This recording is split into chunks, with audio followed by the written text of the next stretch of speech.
Did you know ASBN, America's Small Business Network, is now available on your TV? That's right. ASBN is now streaming on Roku, Apple TV, and Fire Stick, and available for download in the App Store.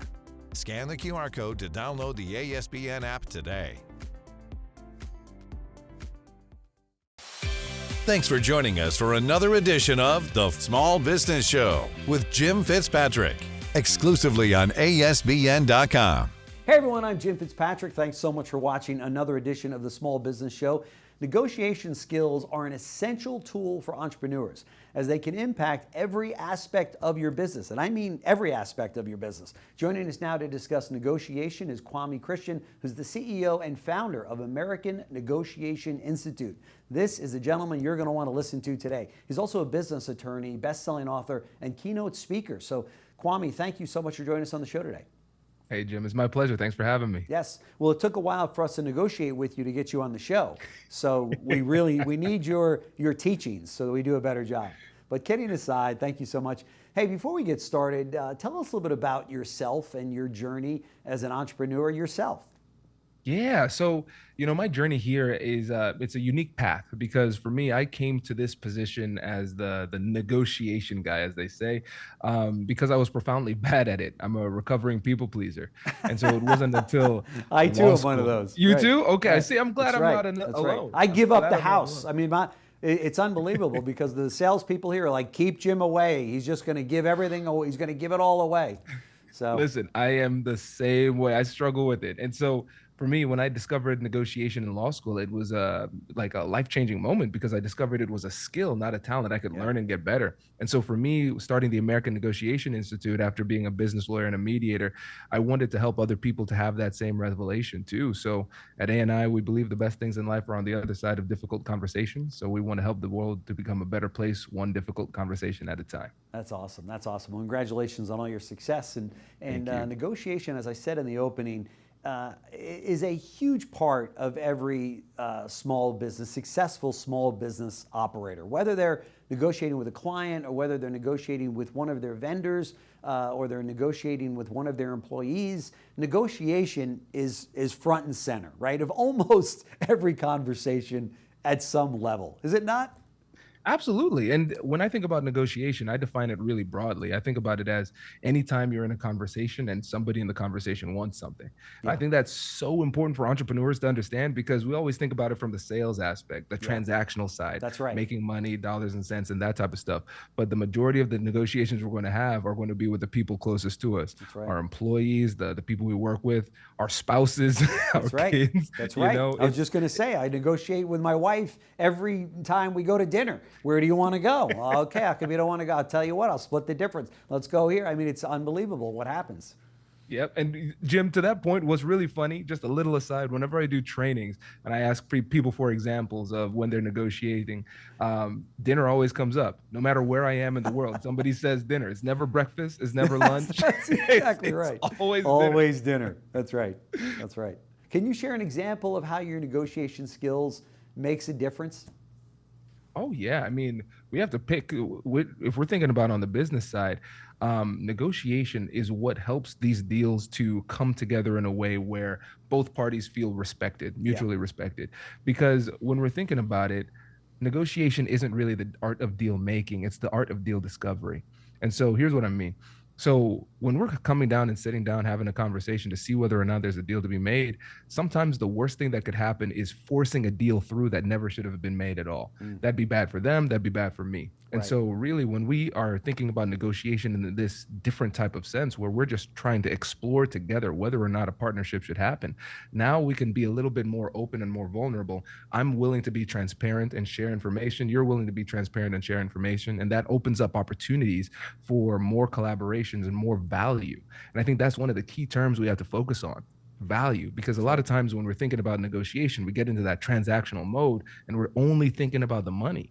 But value is so much bigger because there's value in the relationship, there's value in exposure, increasing your brand recognition, all of these types of things. And when you can just sit down and be more open, there's more opportunities for value for both sides of the equation. Yeah, for sure. In your opinion, what are some of the common negotiation mistakes that entrepreneurs make and how can they avoid them? Jim, how much time do I have with this? It's a great topic. So are you Yeah. negotiating the amount of time right now? Listen, don't tempt me. Don't tempt That's me. right. It's really fun because for me as a business lawyer, the majority of my clients were entrepreneurs. Yeah. And so the biggest mistake people make in negotiation in the entrepreneurial space is that they don't negotiate. Yeah. They don't negotiate. They just think about it as a binary type of thing. Yeah. Yes or no. Here's the price. Yes or no. right. Would have been nice. Let's go. Yeah. Right. And so once you recognize that there's a third option, you can negotiate. Now you open up this avenue where there's so many more opportunities. That's right. Right. And so that's why I think about negotiation again. Anytime you're having a conversation and somebody wants something, now it triggers you to utilize these skills. I'm going to open up the conversation. I'm going to explore a little bit more and find new avenues for value. So number one, biggest mistake is that we simply don't negotiate. The next thing is we don't take the time to do the two most critical things when it comes to negotiate. Number one, we don't ask questions. We don't gather information. Number two, we don't manage emotions. Your emotions, my emotions, everybody's emotions too. Because if we're in this conversation and you are highly emotional, then the conversation is going to go downward. Yeah. If I'm highly emotional, the conversation is going to go downward. That's right. And I think the thing that is really tough for people to fully appreciate is the fact that you might have gone into your business because you're passionate about your craft. You might have gone into it because you have technical expertise. You didn't go into it to manage emotions. but the challenging part is that if you want to be an effective negotiator, you have to be able to lower the emotional temperature of the room so you can have an effective negotiation. That's right. That's right. That's so true. It's probably the worst time, to your point, to even start to negotiate is when those tempers are running high, right? You got to take a break and cool down on both sides maybe, and then come back in with a much clearer head to even begin the negotiations, right? Absolutely. And I think it requires a lot of humility, Jim, because sometimes you have to say, now is not the time. Yeah. Now is not the time. That's right. And we have to remember, you can't put the toothpaste back in the tube. Yeah. Sometimes if you get too frustrated, you say the wrong thing, there's really no coming back. And so I remember when my dad was teaching me how to drive, he said, you're going to make more mistakes by going too fast than by going too slow. Yeah. And sometimes the best thing you can do is just slow it down a little bit and make sure that you can come to the table when you're actually prepared to have a good conversation. That's right. It's interesting to hear when people will say, friends of mine will say, well, this guy or this girl came into our company, this woman came into our company, and she wanted to get a really, really good deal from us, and she wanted all kinds of discounts, or he wanted all kinds of discounts, and they wanted to add more to the list of the things that we were going to do. And man, they are just really, breaking our back, so to speak, in trying to get this deal done. That's crazy. And we're like, I said to him one time, I said, so they're a really savvy buyer. Is that what you're saying? Really, they're an educated consumer of your certain. What do you mean? No, they're just a tough customer. No, they're actually a smart customer that knows what they want and what they want to pay for it. And they're actually trying to do business with you. People that are negotiating with you are actually trying to do business with you. Yes. So I think sometimes we forget that. We just think that they're tough customers. But in the end of the day, when a customer hangs in and they want a little bit bigger discount, or they want a little bit more added to the plate, or they want a little bit more time spent with them, or what have you, it's because they're trying to do business with you, which is a good thing, right? Absolutely. And Jim, let's talk about this, because when you're negotiating, it requires mindset and skill set. Yeah. So you might know exactly what to do and what to say. You might have read the books, but if you don't have the right mindset, you won't be able to put the skills into action when it matters. That's right. And so the example that you gave is so powerful, because we can have an empowering story or a disempowering story, because we can say, oh, this person's a bully. They're being mean. They're asking for so much. They're so selfish. Or they're like, or you could just simply say, hey, no, this person's trying to get a deal. Yeah. They are doing exactly what they should be doing. That's right. And when I recognize, hey, if I flip the script and I put myself in their position, what would I do? I would do the exact same thing. That's right. And so it helps you to approach that exact same situation with a healthier, more empowering mindset, when you just accept the fact that this person on the other side of the table is doing exactly what they should be doing under the circumstances. And now it's your responsibility to protect yourself and get the best deal you can. That's right.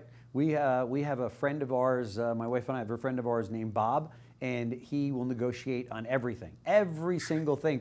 price of a hotel room, the dinner that we're gonna have that night, to get a free dessert, whatever it might be. It's just unbelievable. And then there's also those times that a vendor will do Bob wrong, and in return, he wants to get something for nothing. He wants to get something for free. Hey, you delivered the wrong couch to me, but now, we waited on the couch, now we want to get something else for free, whether it be a gift card of that store or whatever the case might be. And more times than not, he gets these things, okay?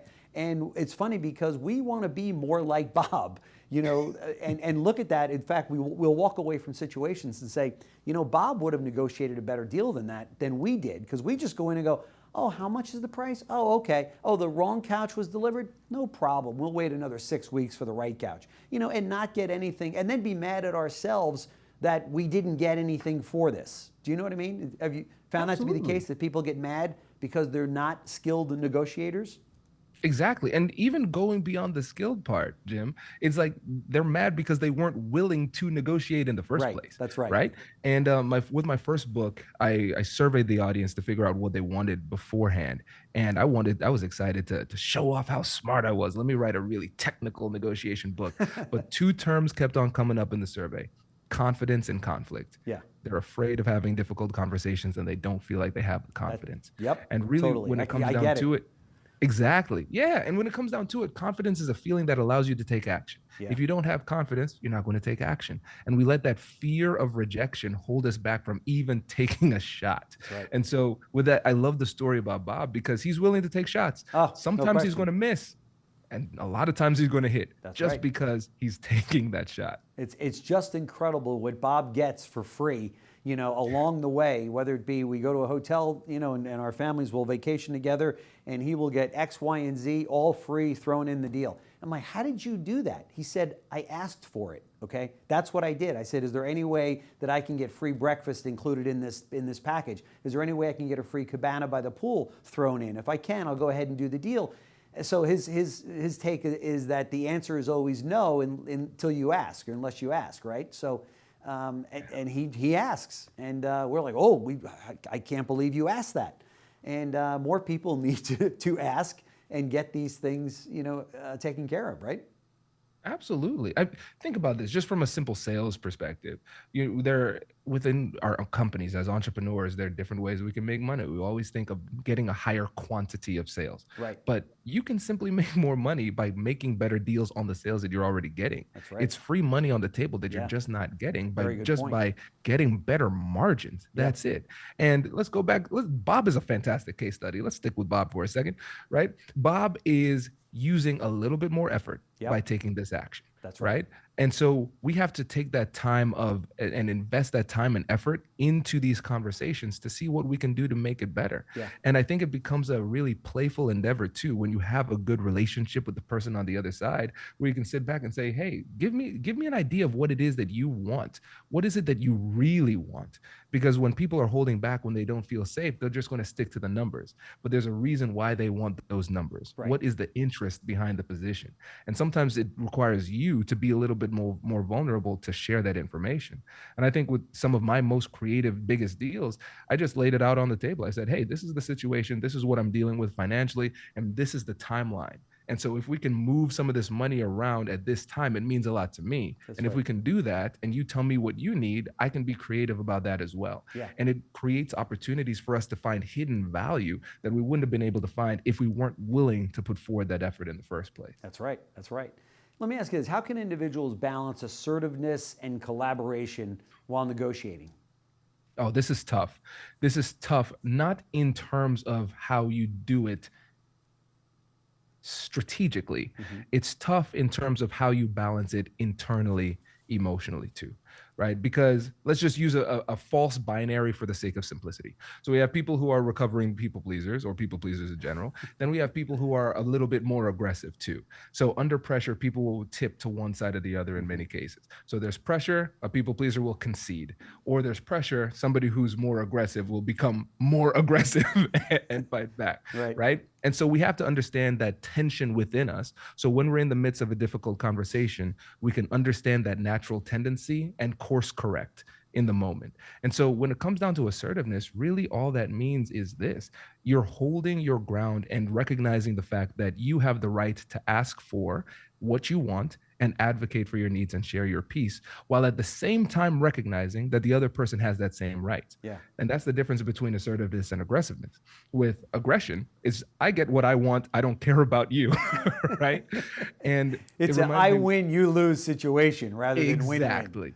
Exactly. And here's an example of assertiveness made simple. So when I was teaching at the MBA level, there was a woman who was in undergrad leveling up to the MBA program to take the negotiation course.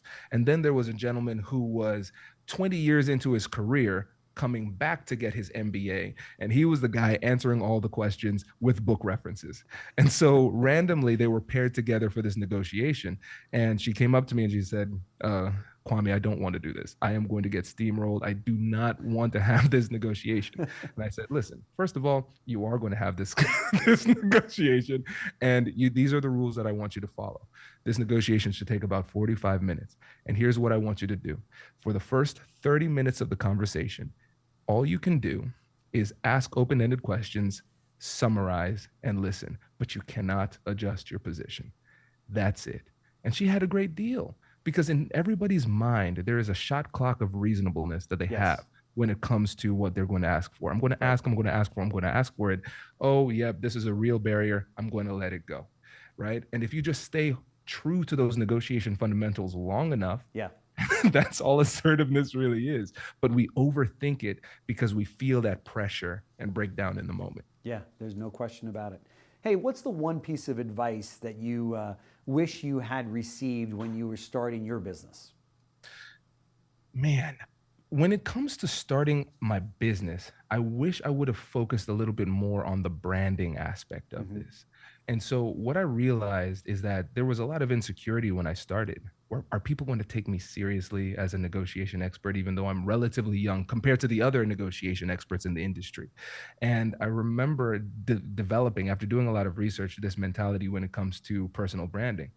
People will believe who you say you are as long as you keep saying it and you can deliver on your promises. Right.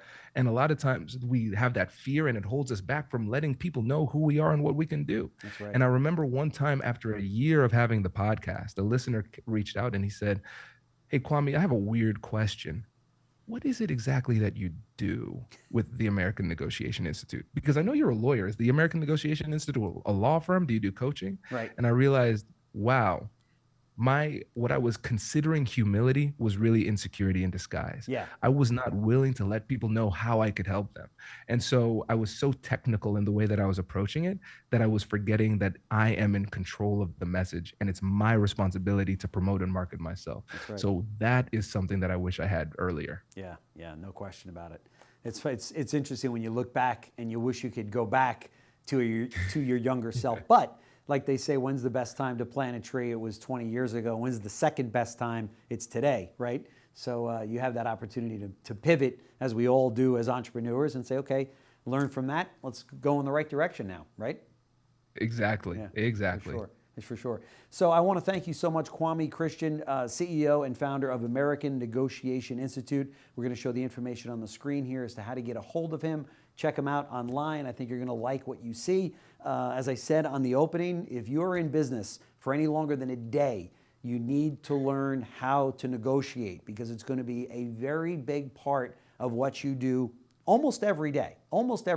So this is an area that can not just save you a lot, but also make you a lot. And I know that Kwame agrees with me on that. So Kwame, again, thank you so much for joining us on the show. We very much appreciate it. I know a lot of our subscribers and viewers will get a lot out of your visit with us. So thank you.